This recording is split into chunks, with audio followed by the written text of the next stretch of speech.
நம்முடைய கர்த்தரும் இரட்சகருமாகிய இயேசு கிறிஸ்துவின் இனிய நாமத்தினாலே உங்கள் யாவரையும் வாழ்த்துகிறேன். இன்றைய நாளில் ஒரு எதிர்ச்சொல்ல பார்க்கலாங்க. கொல்லுதல் எதிர்ச்சொல் உயிர்ப்பித்தல். இங்கிலீஷ்ல slaying opposite resuscitation or revival. கொல்லுதல் ஒருவரை அழிக்கும் செயலை செய்கிறது தான் கொல்லுதல். அதாவது பிளான் பண்ணியோ உணர்ச்சி வசப்பட்டோ பாதுகாப்புக்காகவோ இல்லை தற்காப்புக்காக போர்க்காலத்தில் தேவைக்காக ஒருத்தரை அழிக்கிறதுக்கு பேர் தான் கொல்லுதல் சொல்லப்படுது. இந்த கொல்லுதல் பார்த்திங்கன்னா வதைத்தல், அழித்தல், வெட்டுதல், துன்புறுத்துதல் அப்படின்னு பல வகையில் சொல்லப்படுது.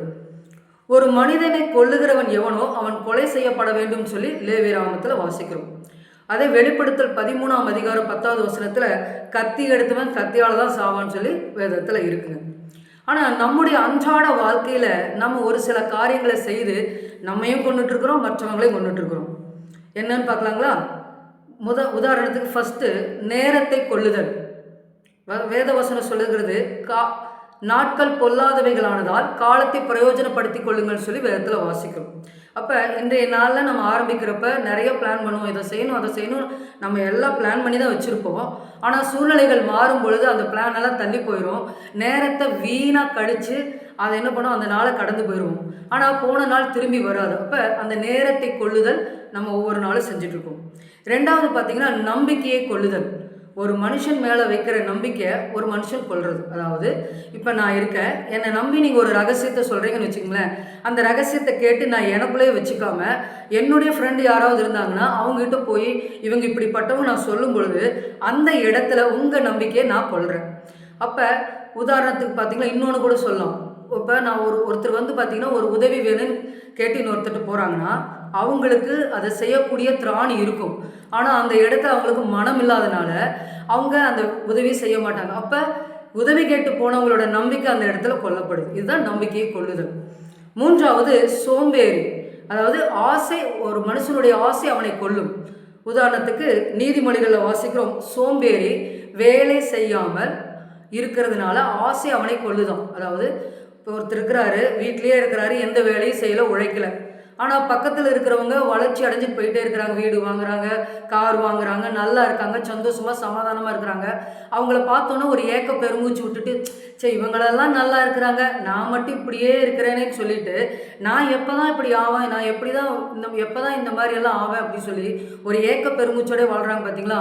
அந்த ஆசை ஒரு மனுஷனை கொல்லுதுங்களாம். அடுத்தது வார்த்தையினாலே ஒரு மனுஷனை கொல்லுதல்.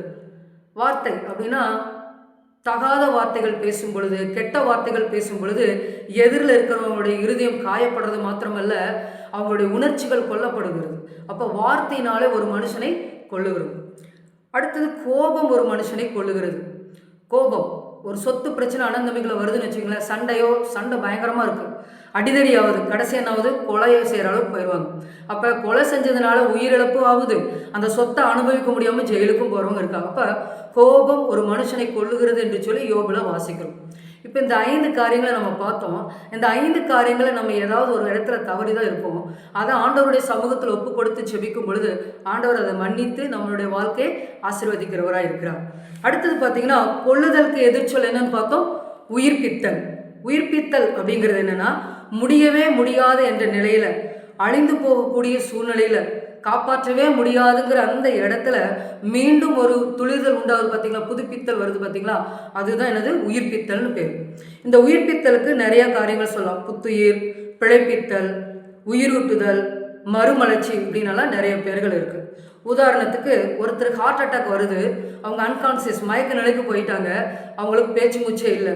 அப்போ என்ன பண்ணுறாங்க, கரண்ட் ஷாக்கெல்லாம் கொடுத்து சிபிஆர் சிகிச்சை கொடுத்து என்ன பண்ணுறாங்க, அவங்கள உயிரடைய செய்கிறாங்க. இது ஒரு உயிர்ப்பித்தல்னு பேர். அடுத்தது இன்னொரு எக்ஸாம்பிள் கூட சொல்லலாம். கோமா ஸ்டேஜுக்கு ஒருத்தர் போயிட்டாரு, அவங்களுக்கு எந்த நினைவும் இல்லை, கைகால் அசைவே இல்லை, படுக்கையாகவே ஆயிட்டாங்க. பேச்சு, அதாவது மூச்சு இருக்குது, பேச்செல்லாம் இல்லை, நினைவில்லை. அந்த இடத்துல அவங்க டாக்டர்ஸ் எல்லாம் ட்ரீட்மெண்ட் கொடுக்குறாங்க. அதே நேரத்தில் பழைய நினைவுகளை உறவினர்களெல்லாம் பேசி அவங்க காதுகளில் போய் பேசும் பொழுது அவங்களுடைய சிந்தைகள் தூண்டப்பட்டு அதனால் அவங்களுக்கு வந்து உயிர்மீட்சி உண்டாகிறது, உயிர்ப்பித்தல் உண்டாகுது, சிந்தையில் ஒரு உயிர்ப்பிப்பு உண்டாகுது. இது எக்ஸாம்பிளுக்கு சொல்லப்படுது. உதாரணத்துக்கு இன்னொரு உதாரணம் சொல்கிறேங்க. ஒரு செடி இருக்குது, அந்த செடி பார்த்திங்கன்னா காஞ்சி போய் பட்டு போகிற சூழ்நிலையில் இருக்குது. அதை பார்த்து நீங்கள் என்ன பண்ணுறீங்க, ஐயோ பட்டு போகுதுன்ட்டு அதுக்கு தேவையான உரத்தை போடுறீங்க, அதுக்கு தேவையான வெளிச்சம் வர வைக்கிறீங்க, தண்ணி ஊற்றுறீங்க. அப்போ என்ன ஆகுது, அது வேரூன்றி அது மறுபடியும் என்ன ஆகுது, வெளியே அந்த தண்டு வெளியே வந்து அதுக்கப்புறம் துளிர் விடும் பார்த்தீங்களா, அதுதான் உயிர்ப்பிப்புன்னு சொல்லி நம்ம பார்க்குறோம். அப்போ நம்முடைய வாழ்க்கையிலும் நிறைய கஷ்டங்கள் இருக்குங்க. எனக்கு ஏன் தான் இந்த பிரச்சனையோ, எனக்கு மட்டும்தான் இந்த பிரச்சனையா, எனக்கு மட்டும்தான் இந்த கடன் பிரச்சனையா, இந்த கடன் பிரச்சனை எனக்கு கழுத்தை நெருக்குது, நான் இருக்கிறதா சாவதானே தெரியலன்னு சொல்லி எத்தனையோ பேர் புலம்பிக் கொண்டே இருக்கும். அடுத்தது பார்த்தீங்கன்னா, வாழ்க்கையில் நிறைய தோல்விகள், நான் எடுத்த காரியமெல்லாம் வெற்றி பெறவே இல்லை, எப்போது பார்த்தாலும் தோல்வியாகவே இருக்குது, நஷ்டத்திலே நான் வாழ்ந்துட்டுருக்கேன், நான் என்னதான் செய்கிறதுன்னு தெரியாமல் திக்கு தெரியாமல் தவிச்சிட்ருக்கிறது, யாருமே எனக்கு உதவ மாட்டேங்கிறாங்க, என்னை வெறுத்து ஒதுக்குறாங்கன்னு சொல்லி தனிமை உணர்வுனால பாதிக்கப்பட்டு இருக்கிறவங்க. டாக்டர் சொல்லியிருப்பாங்க நீங்கள் 2 மாதம் தான் உயிரோட வாழுவீங்கன்னு சொல்லியிருப்பாங்க. அப்போ அந்த இடத்துல மரண பயத்தினால் என்ன பண்ணுவாங்க, ஐயோ நான் எனக்கு 2 மாதம் தான் இருக்குது இன்னும் வாழ்க்கை, நான் என்ன பண்ணுவேன், எப்படி தான் என்னுடைய குடும்பத்தை நடத்துவேன் அப்படின்னு சொல்லி ஒரு உயிர் பயம், எதிர்கால பயத்தினால நிறைய பேர் வாழ்ந்து கொண்டே இருக்கிறாங்க. என்னை ஏமாற்றிட்டாங்க, நான் ஏமாந்து போயிட்டேன், என் வாழ்க்கை அவ்வளோதான் அப்படின்னு நிறைய பேர் கவலையோடு வாழ்ந்து கொண்டு இருக்கிற உங்களுக்கு நேராக கர்த்தருடைய வார்த்தை வருகிறது. இயேசு கிறிஸ்துவை உறுதியாக பிடிச்சு கொள்ளுங்க. எந்த சூழ்நிலையில் இருந்தாலும் நீங்கள் ஆண்டவராக இயேசு கிறிஸ்துவை பிடிச்சு கொள்ளுங்க. இயேசுவே நீங்கள் தான் எனக்கு விடுதலை தர முடியும், இயேசுவே இந்த பிரச்சனையிலேருந்து நீங்கள் தான் என்னை விடுவிக்க முடியும், இயேசுவே நீங்கள் தான் எனக்கு என் புது வாழ்வை தர முடியும்னு சொல்லி நீங்கள் இயேசுவை நோக்கி உண்மையான மனதோடு முழு மனதோடு கூப்பிடும் பொழுது உங்களுடைய வாழ்க்கையில் இருக்கிற செத்துப்போன எல்லா அந்த காரியங்கள் எல்லாம் மாறி உயிர் மீட்சி உங்களுக்கு கொடுப்பார். உங்கள் வாழ்வு உயிர்ப்பிக்கப்பட்டதாக இருக்கும். உதாரணத்துக்கு ஜிம் எலியட் அப்படிங்கிறவருக்காக அப்படிங்கிறவரை பற்றி நம்ம பார்க்கலாம். ஜிம் எலியட் அப்படிங்கிறவர் ஒரு மிஷினரி 4 ஃப்ரெண்ட்ஸை கூட்டிகிட்டு ஈக்குவடாரில் இருக்கிற ஆக்கா இன மக்கள் மத்தியில் சுவிசேஷ பணியாற்றும்படியாக போனார். ஆனால் அங்கே இருக்கிற ஆக்கா இன மக்கள் இப்போ எப்படின்னா, தன்னுடைய இன மக்கள் பழங்குடியின மக்கள் அவங்க தன்னுடைய இன மக்களை மட்டும்தான் நம்புவாங்க, வேறு இடத்துலேருந்து வந்தவங்கள நம்ப மாட்டாங்க. ஏன்னா தன்னுடைய உயிருக்கு ஆபத்து விளைவிச்சிருவாங்கன்னு சொல்லிட்டு அவங்க பயத்தினால அந்த 5 மிஷினரிமார்களை கொன்றாங்க. அதை கேள்விப்பட்ட அதை பார்த்த அந்த ஜிம் எலியட் அவருடைய மனைவி எலிசபெத் எலியட்டும் அவங்களுடைய 4 ஃப்ரெண்ட்ஸுடைய மனைவிகளும் சேர்ந்து 5 பேரும் என்ன பண்ணுறாங்க, தன்னுடைய குழந்தைகளை கூட்டிகிட்டு ஆக்கா இன மக்கள் மத்தியில் மறுபடியும் போகிறாங்க, சுவிசேஷத்தை சொல்ல போகிறாங்க. அந்த இடத்துல அவங்க மொழிகளை கற்று அவங்களுக்கு சுவிசேஷத்தை அறிவிக்கும் பொழுது அந்த ஆக்கா இன மக்கள் பார்த்தீங்கன்னா தங்கள் தவறுகளை உணர்ந்தாங்க. தப்பு செஞ்சிட்டோம், எங்களோட உயிருக்கு ஆபத்து விளைவிச்சிருவாங்கன்னு பயத்தினால தான் நாங்கள் கொண்டுட்டோம்னு சொல்லி அவங்க மனம் திரும்பி இயேசுவை ஏற்றுக்கொண்டாங்க. பெரும்பாலான மக்களை ஆதாயப்படுத்தினாங்க. யாருங்க, அந்த மிஷினரிமார்களுடைய மனைவிமார்கள். அப்போ 5 ஆண் மிஷினரிமார்கள் கொல்லப்பட்டாங்க, அந்த இடத்துல விதைக்கப்பட்டாங்க. அந்த 5 மிஷினரிமார்களுடைய மனைவிமார்கள் போய் சுவிசேஷத்தை அறிவிக்கும் பொழுது அந்த ஆக்கா இன மக்கள் மத்தியில் ஒரு உயிர்ப்பிப்பு உண்டானது. இதுதான் வேதத்தில் வாசிக்கிறோம். யோவான் 12ஆம் அதிகாரம் 24 கோதுமை மணியானது சாகாவிட்டால் தனித்திருக்கும், அது செத்ததேயாகில் அதிக பலனை கொடுக்கும் சொல்லி வேதத்தில் வாசிக்கிறோங்க. அப்போ நம்முடைய வாழ்க்கையில் சுயம் என்கிற பாவம், பெருமை என்கிற பாவம், என்னால் முடியுங்கிற ஒரு பெரிய அதாவது தற்பெருமை, அது எல்லாமே ஆண்டவருடைய சமூகத்தில் ஒப்பு கொடுத்து, ஆண்டவரே நீங்கள் தான் என்னை காப்பாற்ற முடியும், நீங்கள் தான் இந்த பிரச்சனையிலேருந்து விடுதலை பண்ண முடியும், எந்த மனுஷனால் விடுவிக்க முடியாது, ஆனால் ஏசப்பா நீங்கள் என்னை விடுவிக்க முடியும்னு சொல்லி இயேசு விடுதலை உங்கள் வாழ்க்கையும் உங்களுடைய சரீரத்தையும் உங்கள் ஆவி ஆத்மா ஒப்பு கொடுத்தீங்கன்னா இயேசு உங்களுடைய வாழ்க்கையில் புதிய காரியத்தை செய்வார். ஏசாயா 43:19 வாசிக்கிறோம், இதோ நான் புதிய காரியத்தை செய்கிறேன், இப்பொழுதே அது தோன்றும் சொல்லி வேதத்தில் வாசிக்கிறோங்க. அப்போ புதிய காரியத்தை செய்கிற இயேசுவிடத்தில் வாங்க, உங்களுடைய வாழ்க்கை புதுப்பிக்கப்படும், உயிர்ப்பிக்கப்படும். இப்போ நம்ம ஜெபம் பண்ணலாங்களா? நல்ல பிதாவே, உங்களை துதிக்கிறோம் ஆண்டவரே. இந்த நாளில் ஒரு எதிர்ச்சொலை பார்க்க கிருபை பாராட்டினீங்க, நன்றி.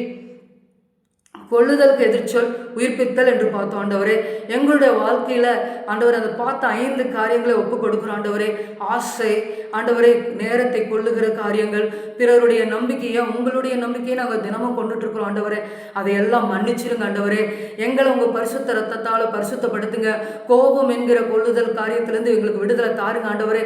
சாந்த குணமுள்ளவர்களாக இருக்க எங்களை கிருபை பாராட்டுங்கப்பா. உங்களுடைய சுபாவத்தை அணிந்தவர்களாக இருக்க எங்களுக்கு உதவி செய்யுங்க. வேதத்தில் வாசிக்கிறோம், பிலிப்பியரில் கிறிஸ்து இயேசுவில் இந்த சிந்தையை உங்களிலும் இருக்க கடவுது என்ற வாக்கின்படியாக ஏசப்பா உங்கள் அடிச்சுவிடுகளை பின்பற்றி வரும் பொழுது, உங்கள் சிந்தையில் நாங்கள் வாழும் பொழுது எங்களுடைய வாழ்க்கையில் ஒரு உயிர்ப்பிப்பு உண்டாகும், ஒரு உயிர்மீட்சி உண்டாகும், புதுப்பித்தல் உண்டாகும். ஆண்டவரே, உங்கள் கரத்தில் எங்களை ஒப்புக் கொடுக்கிறோம். இதை பார்த்து கொண்டு இருக்கிற ஒவ்வொரு மக்களும் ஒப்புக் கொடுக்குறாங்க. ஆண்டவரே, அவர்களையும் ஆசீர்வதிங்க. அவருடைய வாழ்க்கையில் ஆண்டவர் ஒரு உயிர்மீட்சி கொடுங்க. அவருடைய வாழ்க்கையில் செத்து போன ஆசீர்வாதங்கள் எல்லாம் ஆண்டவரை மீண்டும் உயிர் பெற்று இறுதி செய்வீராக. அவர்கள் கைத்தோடு காரியங்கள் ஆசீர்வாதமாக இருக்கட்டும். ஆண்டவரே, அவர்கள் குடும்பங்கள் ஆசீர்வதிக்கப்படட்டப்பா. உங்கள் சமூகத்தில் ஒப்புக் கொடுக்கிறோம். இயேசுவின் நாமத்தில் உங்கள் சமூகத்தில் வருகிறோம். கர்த்தாவே, நீங்கள் பொறுப்பெடுத்துக் கொள்ளுங்க.